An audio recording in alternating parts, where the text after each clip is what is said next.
ఇది 10th floor. మనకి ఇక్కడ ఫుడ్ అనేది ఉంటుంది.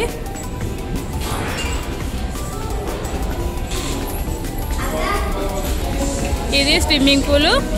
ఇది దాటిన తర్వాత ఫుడ్ కోర్ట్. ఇక్కడికి నైట్ వస్తే కనుక వ్యూ అదిరిపోతుంది, చాలా బాగుంటుందండి.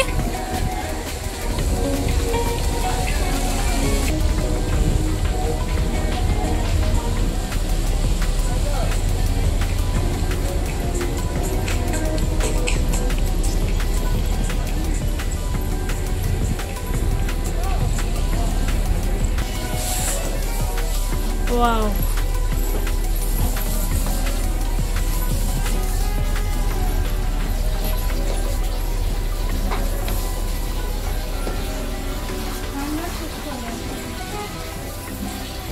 Hand wash, food court.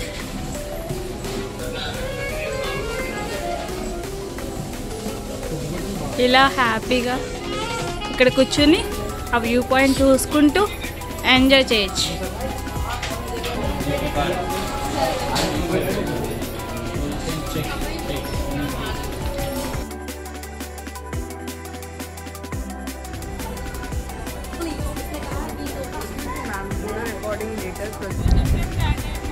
ఇలా అందరూ ఇలా చూడండి. హాయ్,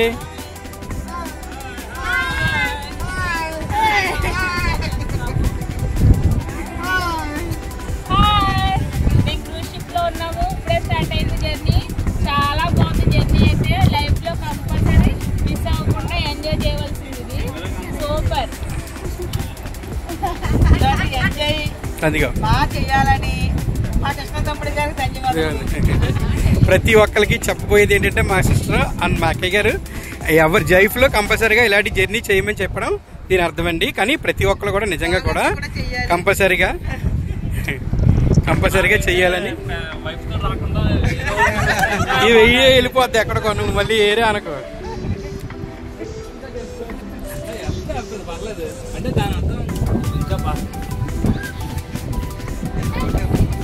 చెప్పు ఏంటో చెప్పు. చెప్పడానికి ఏం లేదు, కానీ లైఫ్ లో తప్పనిసరిగా ఇలాంటి క్రూజ్ షిప్. మేము ప్రజెంట్ చెన్నై టు వైజాగ్ వెళ్తూ జరుగుతుంది. కానీ కంపల్సరీగా లైఫ్ లో ఇలాంటి జర్నీ చెయ్యాలండి. ఈ ఎంజాయ్మెంట్ కంపల్సరీగా చేస్తే బాగుంటుంది, ఎప్పుడూ మిస్ అవ్వకూడదు. పక్కగా దిక్కులు చూడదు. ఓకే, వెళ్తే చాలు, తెగ చూసేస్తున్నావు. మా బావగారికి మాత్రం బాగా వర్కౌట్ అయిందండి ఎంజాయ్మెంట్ జర్నీ.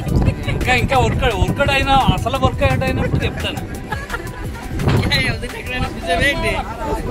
అసలు వర్కౌట్ అయినప్పుడు చెప్తా.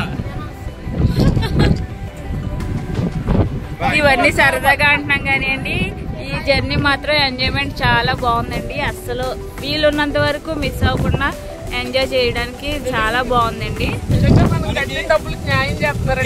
చాలా బాగా చూపిస్తున్నారు మనకి.